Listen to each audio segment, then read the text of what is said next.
Bem-vindos ao canal Você Está no Ventando, aquele que sempre vos traz a verdade de volta.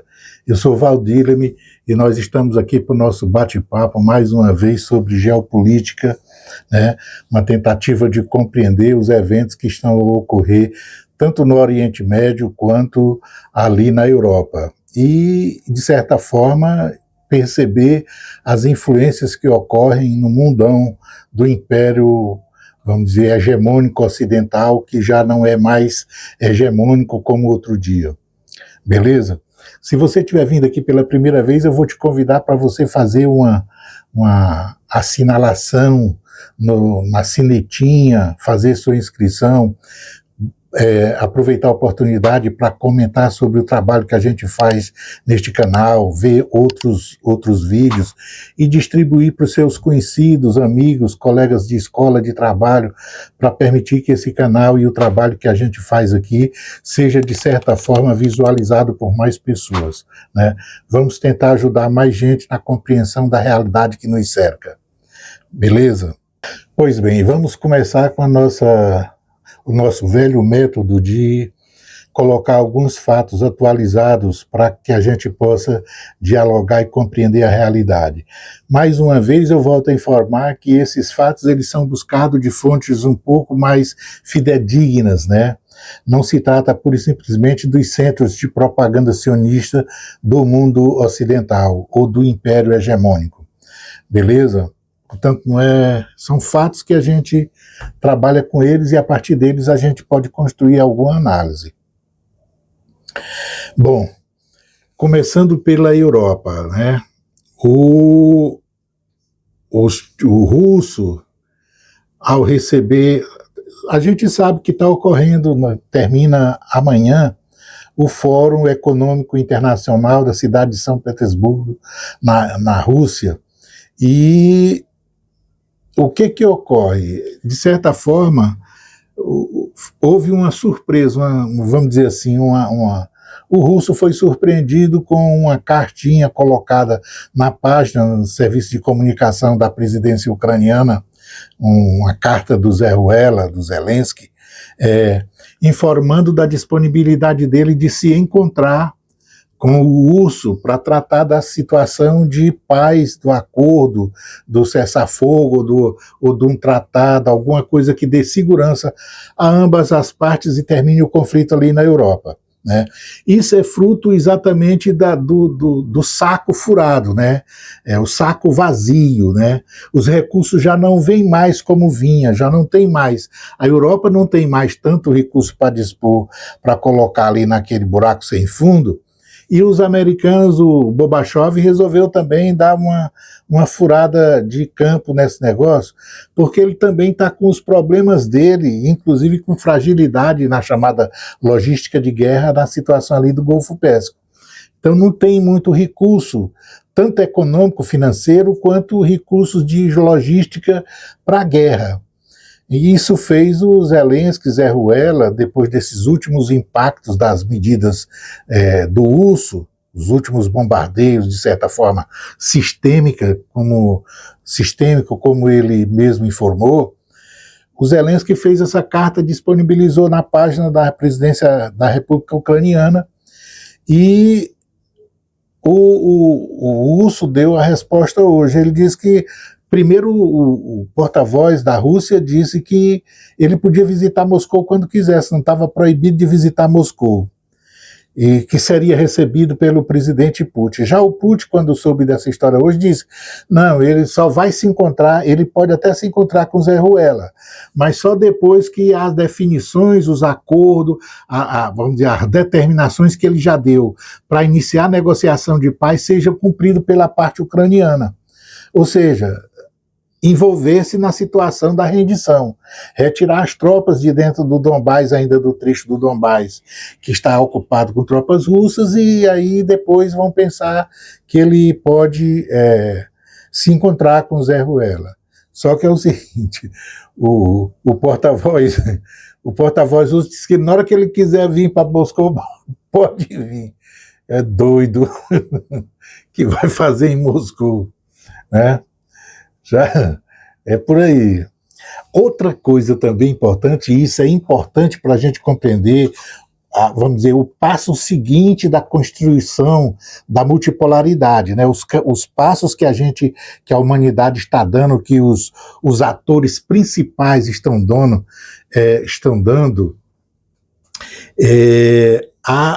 depois de receber Gorbachev, de receber o urso, de receber o representante iraniano, Xi Jinping vai, essa semana agora, de 6 a 9, fazer uma visita de Estado à Coreia do Norte. Compreenda, tá vendo como é que ele está jogando as figurinhas? Veja que os assuntos que serem tratados, tanto com o russo, com a Coreia do Norte e tudo mais, ele não trata por telefone, ele está dando um jeito de fazer as chamadas conversas pessoais, ele não está confiando muito nos sistemas de comunicações, ele não quer receber surpresa. Ele, ao contrário, quer causar surpresa, né? Então, essa visita para o Kim Jong-un é, na realidade, o movimento, né, o azeitamento das engrenagens para permitir, vamos dizer assim, o nascimento desse mundo multipolar, né?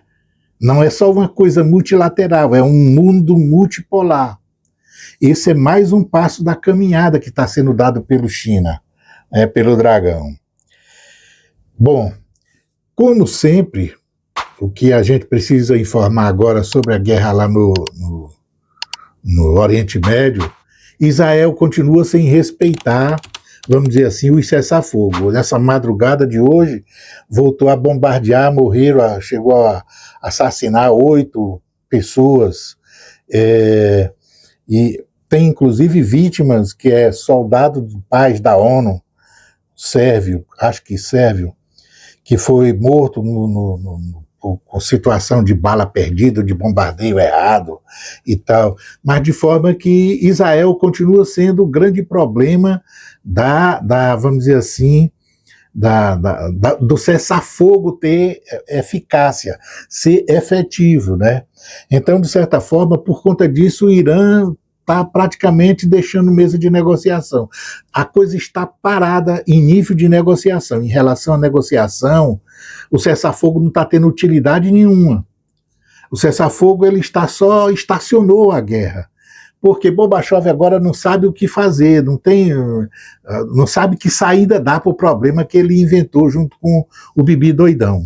Outra coisa também sobre a guerra ali naquela região do Golfo Pérsico, relativa à guerra do Golfo Pérsico, nós tivemos aí uma fala, um comunicado do Gorbachev pelo sistema de comunicação oficial dele, né, a rede social, onde ele se disse disponível a se encontrar com aliás, acho aí inclusive que foi uma resposta a uma repórter, uma pergunta de um repórter de telejornal. Numa entrevista, ele chegou a informar que estaria disposto a se encontrar com o Ayatollah Mojtaba Khamenei, né? E aí, rapidamente, o ministro das Relações Exteriores do Irã disse nem pensar, não existe nenhuma possibilidade. Mas esse cara é muito bom, é muito dele. Ele acha que só dizer assim, eu quero me encontrar com fulano. E aí as pessoas fazem como o Lula faz. Quero já ir lá, vou já lá ver, etc. Não sabe. O cara assassinou o pai do cidadão e quer se encontrar com ele só se for para ele receber uma fuzilada no encontro. Tem ideia, né? Então, de forma que ele fez esse tipo de proposta que achava que maciava as coisas para chegar num acordo de paz, um cessar-fogo efetivo, um término dos conflitos, das situações de beligerâncias e tal, né? Mas, rapidamente, o ministro das Relações Exteriores do Irã disse aqui não funciona assim não. Nosso nome não é Pindorama, nosso nome é outra coisa. Percebeu a jogada? Bom, e por último nós tivemos aí uma coisa que para muita estourou, ficou todo mundo surpreso. Veja que os sistemas de comunicação, tanto do Império Ocidental e etc., quanto do resto do mundo, e as pessoas e os analistas figadais, passaram a fazer os comentários e tratar da coisa que deram um chute no Gorbachev. O parlamento, a Câmara americana, os deputados americanos fizeram uma grande medida e aí castraram os poderes presidenciais de Gorbachev a ponto, relativos no caso à guerra do Irã, né, a ponto de ele não poder fazer mais nada, bombardear nem continuar a guerra com o Irã sem autorização do Congresso e tal. Veja, duas coisas precisam ser analisadas. Uma coisa é a medida em si, né, o que foi feito pelo Congresso americano de fato, em relação a essas limitações de poder do Gorbachev para ficar jogando bomba lá no Irã. Isso é uma coisa, analisar o fato. Porque, de fato, o Congresso se reuniu e votou uma resolução que limitou os poderes de Gorbachev. A outra coisa é a leitura, a interpretação que se faz, vamos dizer assim, dessa medida, né? Avaliar o processo de contenção imperial frente à situação desumana que é a guerra e etc., e a situação do mundo que precisa do petróleo e o Estreito de Hormuz precisa ser aberto e tal. Isso é o trágico. Por isso eu escolhi esse ponto para a gente fazer uma rápida análise, né? Vamos tentar entender o que seria isso. Ora, de fato, o Congresso americano aprovou uma resolução onde diz que limita os poderes de Gorbachev e não quer correr risco e tal. Mas observem, vamos olhar pelo outro lado da maçã, né? Vamos verificar o lado oculto da Lua, se de fato é o que a gente está vendo por essa fumaça aí, conforme as análises estão sendo feitas. Não é só aqui, é no mundo todo, mas principalmente aqui os analistas de esquerda, de direita, de centro, etc., e para todos os tremores. Ora, dois partidos, republicano e democratas. Para aprovar a resolução, acho que teve voto de quatro republicanos traidores do MAGA, que votaram a favor da resolução democrata. Mas veja, antes do Trump, era o democrata que estava no poder. Antes do Trump, existia guerra, a guerra da Europa, o fecha-pó lá na Europa, um povo inteiro que virou bucha de canhão, como é o caso dos ucranianos, foi com um governo democrata. O que é que está levando o democrata a fazer isso? Está preocupado com as criancinhas nas escolas iranianas que foram dizimadas?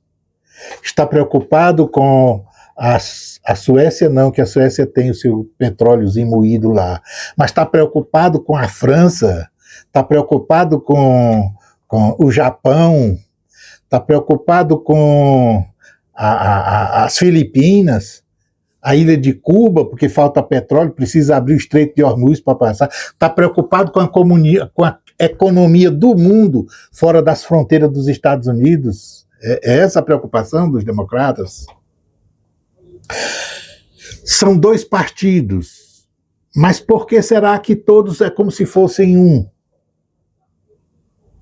Nós já tivemos a oportunidade de bater papo aqui outras vezes, né, sobre o que é essa estrutura e o que é essa versão de democracia que o Império prega tanto para si quanto para o resto do mundo, e tenta impingir ao resto do mundo o modelo. Ora, não é a preocupação com a guerra que faz essa resolução aparecer. A rigor, os que aprovaram a resolução querem mais guerras. Uma parte do Estado que foi arrancada, o Estado profundo chamado, que é sustentado pelos democratas, né, e pela parcela de republicanos que não está no grupo desse Gorbachev que está aí. Foi exatamente isso que o Gorbachev, a briga interna, intestinal no Império Americano, estadunidense, ela se deu justamente por causa disso, que essa parcela do Gorbachev, dos republicanos que Gorbachev convenceu a ser doido, derrubou uma estrutura de Estado que vive de empurrar o império para adiante. Foi eles que tornaram o império que era o império. Lá não se divide, lá não tem dois, não. Lá é um só. A estrutura, como já tivemos a oportunidade de falar e de demonstrar, a estrutura que faz um é a estrutura que faz o outro. O problema, ninguém está contra a guerra no Irã, ninguém está contra o massacre em Gaza, ninguém está contra dar arma para Bibi doidão ficar matando inocente, arrebentar o Líbano, fazer o que está fazendo na Palestina. Todos estão a favor e todos botam dinheiro para fazer isso. Ninguém tá, não é essa a preocupação. Então a leitura dizer, o Congresso agora tirou o poder das patas de Gorbachev e agora ele não faz nada. Veja, agora os Estados Unidos, a democracia está renascendo. Não tem nada disso. É exatamente o contrário. A fumaça que está na frente agora não está deixando perceber o que de fato está acontecendo. Eu tive a oportunidade de uma outra vez falar sobre uma saída honrosa que um cidadão precisava ter num confronto com a Rússia, com o urso, exatamente com o urso Putin, e que se socorreu com a Casa dos Lordes, né? A Câmara dos Comuns. Observem, nós tivemos eu já tive a oportunidade de falar quando o bebum Tony Blair, o apóstata, não vou dizer, o imbecil que botou o Bush, foi com o Bush para detonar um país chamado Iraque. Pois bem, quando houve o primeiro momento de crise na Síria, ele resolveu querer dinamitar, explodir Bashar al-Assad. E aí avisou e mandou sair uns aviõezinhos de umas bases inglesas, umas bases britânicas, no rumo da Síria para dinamitar o Bashar al-Assad. E o russo soube disso e deu um recado a ele. Tu vem, mas vem preparado. Eu vou derrubar os aviões e aí tu se mexe. Essa resposta, quando ele falou sério, de madrugada, o Blair não sabia o que fazer. E aí, o que ia fazer? Depois de ter passado por machão. É tudo do mesmo jeito, né? Esses caras. E aí, teve uma forma. Igual essa do Congresso americano. De madrugada, os bacanas se reuniram e votaram uma decisão dizendo para o Tony Blair voltar os aviões porque não tinha dado autorização para fazer nenhum ato de guerra contra a Síria ou quem quer que seja e tal. Era para mandar os aviões. Ou seja, ele tinha telefonado, criado a situação dentro do parlamento para votar em um documento para dizer que ele não tinha autorização para fazer aquilo, para ele ir para a televisão dizer eu fui desautorizado e aí eu mandei os aviões de volta. Foi o que ele tinha feito, ele mandou de madrugada os aviões voltar. E eles voltaram. Mas não foi nada, foi só o telefonema do urso. O urso só disse, eu vou derrubar e tu prepara aí, tá sentado aí, se tu resolver responder, a ilha desaparece debaixo do mar. Percebeu a jogada? Então, naquele momento, ele precisava de construir uma saída honrosa, um bote salva-vida, para se, vamos dizer assim, para se justificar. E aí fez isso aí, ninguém lembra mais disso, tanto é, ninguém mais falou disso. Veja como ficou tudo, ninguém não tomou conhecimento mais. Então, retirar os poderes de Gorbachev aí, é a mesma coisa da situação da China quando chamou o Irã e disse dá um bote salva-vida para ele, quando ele ameaçou acabar com a civilização persa. É a mesma coisa. É o mesmo bote salva-vida. Por quê? Porque não existe nenhum interesse ali democrata e republicano de parar e tal e vai dizer que eu sou contra a guerra. Não. Ele é contra a guerra mufumba que esse Gorbachev meteu eles. Mas eles querem tomar de todo mundo o que é de todo mundo, à força, na base da bala, da guerra, como ele toma de todo lugar. Está preocupado com... Não, com o Brasil, não. Está preocupado com o quê? Com a economia. Não tem nada disso. Eles estão se lixando para isso. Então, o movimento que fez esses bacanas, que não são dois, são um, a tomar uma atitude dessa, foi exatamente a tentativa de construir uma saída. Veja, se não tivesse votado essa resolução, ao Gorbachev não resta mais nada. Ao Gorbachev só resta a rendição. Ele já perdeu. Fisicamente, a visibilidade, vamos dizer assim, das coisas, né? O mundo das coisas. O que está visível é que, primeiro, ele começou a guerra. Segundo, eram duas forças consideradas altamente poderosas, subestimava todo e qualquer adversário, altamente pedante, altamente, vamos dizer assim, na chamada, vamos dizer assim, numa escola militar, numa escola onde se aprende petulância, arrogância, pedância, era só o que sobrou ali. E isso não é bom conselho a ninguém que quer ser um bom guerreiro. O bom guerreiro, esse é o defeito que ele não carrega. As virtudes do bom guerreiro é aquele que não perde o moral, mas não sobe nas tamancas. Porque esse é o primeiro passo para ser derrotado. O guerreiro que sobe nas tamancas, ele perde a guerra antes da guerra começar. Ele perde a guerra no pré-introito. E foi isso que ele fez.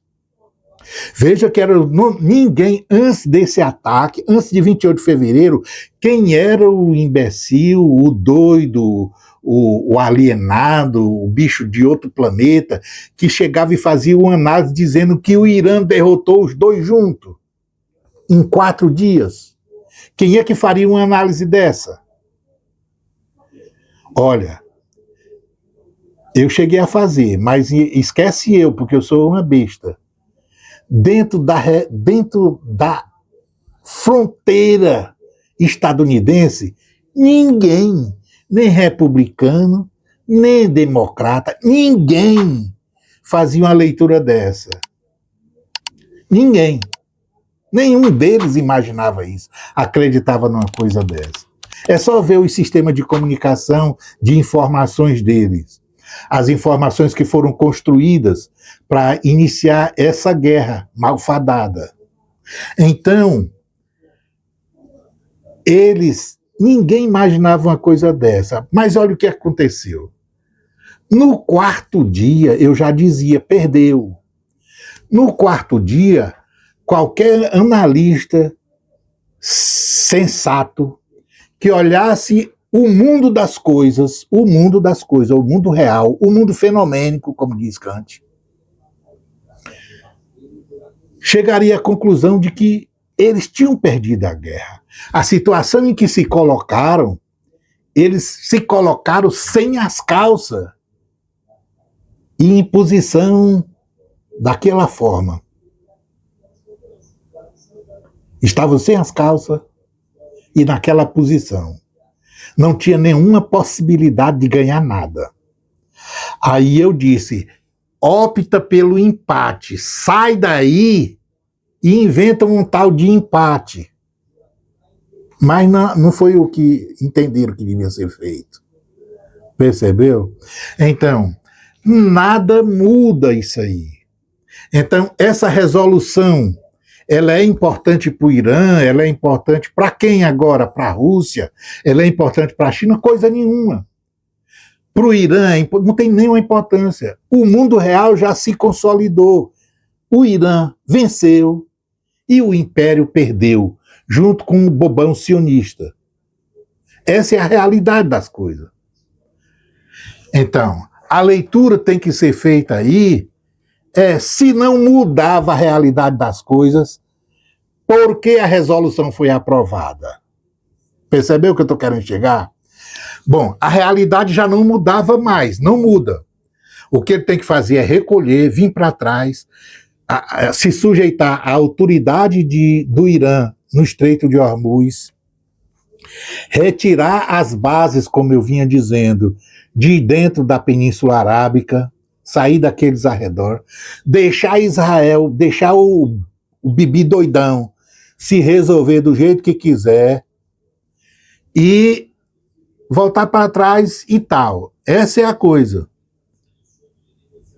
A resolução que votaram servia para isso?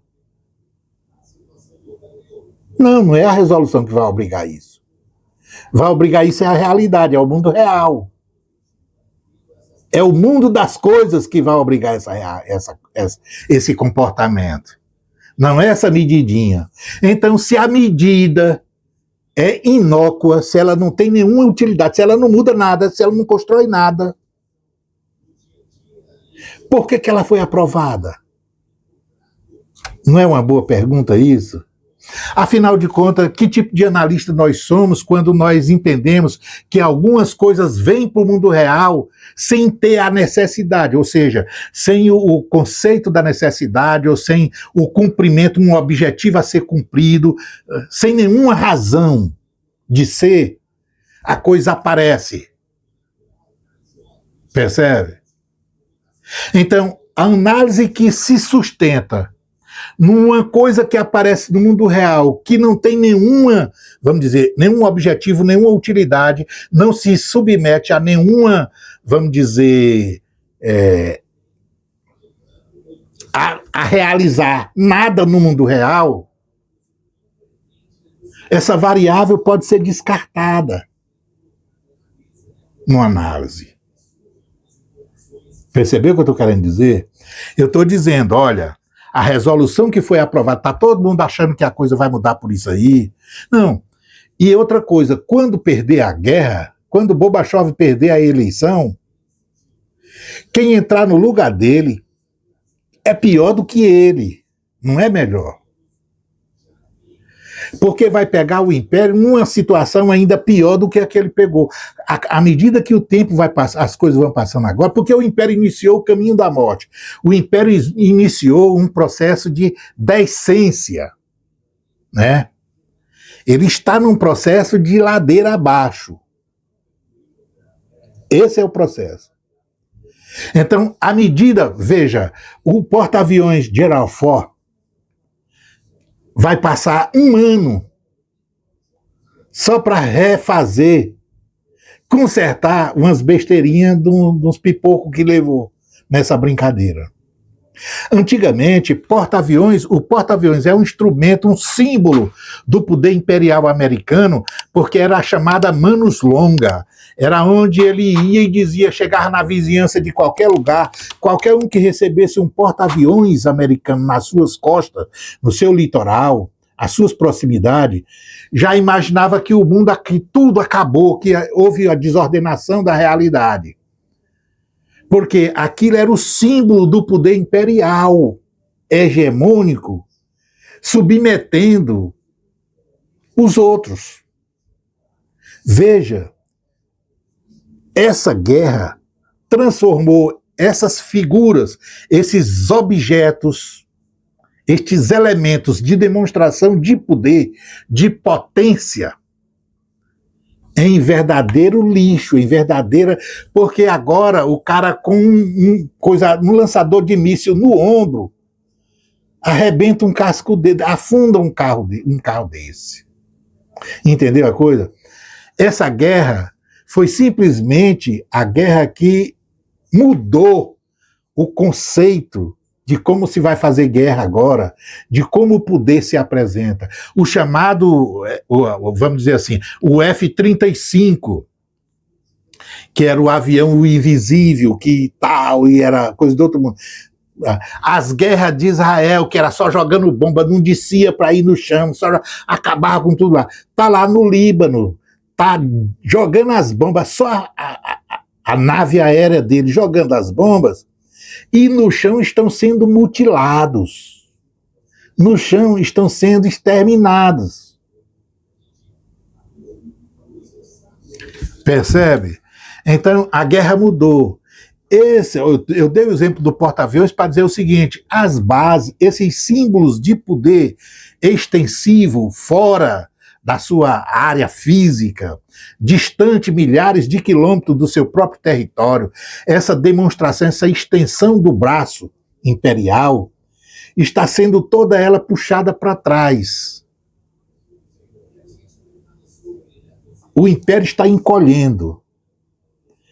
Cada um, depois do Borbachov, o outro que pegar vai pegar mais encolhido, e o outro mais encolhido, e o outro mais encolhido, e assim sucessivamente.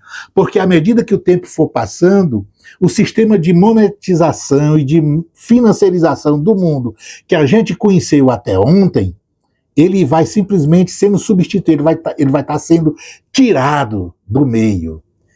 E é esse sistema que dá o recurso, que produz a riqueza, os recursos que precisam para ser investido e construir essas realidades, esses braços longos que o Império tinha para demonstrar poder. Portanto, a resolução que disse para o Borbachov, você não jogue mais uma bomba ali e tal. Aí fica os leitores, os bestas, tantos analistas aqui, os de esquerda mais triste, né? Que aí passa a encarar os deputados. Quem votou a favor foi o deputado do Partido Democrata. Veja, convida ele aqui, ele é o nosso grande aliado. Não tem nada disso. Esquece. Não tem nada diferente. E ele não é o que você pensa que ele é. Porque, na realidade, lá é um. O cara que manda no Borbachov é o que manda nos outros. Não é isso? É assim. Entendeu? Por isso não fico eufórico, não muda nada a realidade. E aí eu digo, essa resolução, ela no fundo, ela veio para o mundo real com uma única coisa como atributo: dispensabilidade. É totalmente despicienda para qualquer coisa que se possa imaginar. Percebeu? Seria, inclusive, despicienda até para frear o poder do Borbachov, porque ele pode driblar ela também. Então isso ali é só um bote, um salva-vida, um bote. O Império não, eu aqui, o Congresso voltou à resolução, eu tenho que botar o Robert, o Gerald Ford, para a oficina, vai lá para a cozinha, passar um ano consertando, aqui e tal, eu vou tirar as tropas, não sei, não jogo mais a bomba, e etc. O Congresso não deixou, a resolução não deixou mais, eu tô com as patas amarradas. É essa a história, entendeu? É um bote salva-vida. Mas não é nem de longe, eu digo nem de perto nem de longe, um bote salva-vida como o que o China jogou para ele depois daquela fala idiota que ele colocou, ameaçando acabar com a civilização persa. E depois tinha que voltar atrás, tinha que se dizer e não tinha o que fazer. Aí a única coisa que teve foi aceitar o bote que o China jogou. Chamou o Irã e disse, então inventa aí que tem uma coisa que é Pedro passar uma semana aí, quando voltar ele não faz mais o mesmo discurso, ele não repete mais a mesma coisa.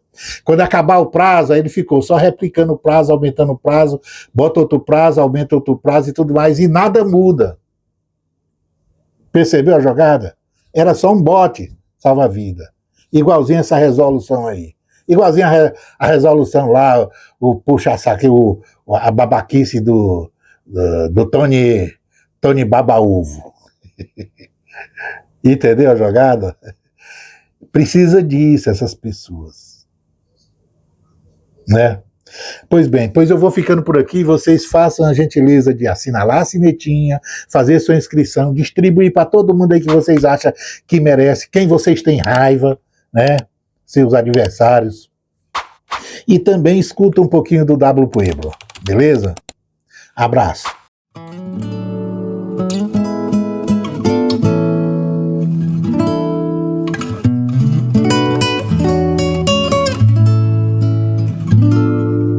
Não me exponho em detalhes,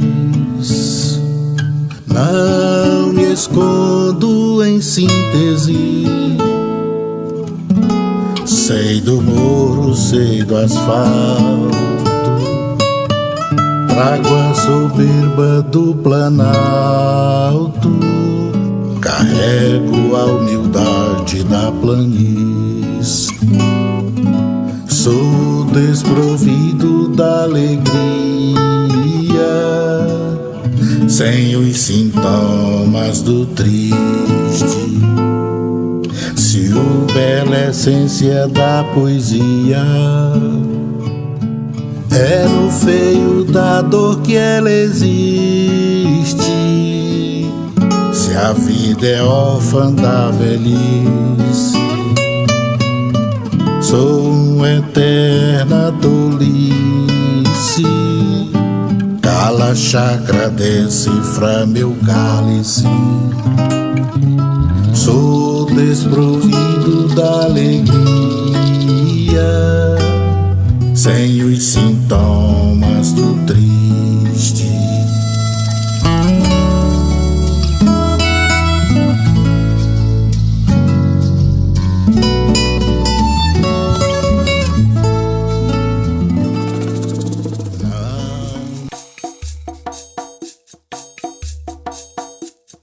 Lara, lara, lara, iri, iri, iri, iri, iri, iri, iri, iri, iri,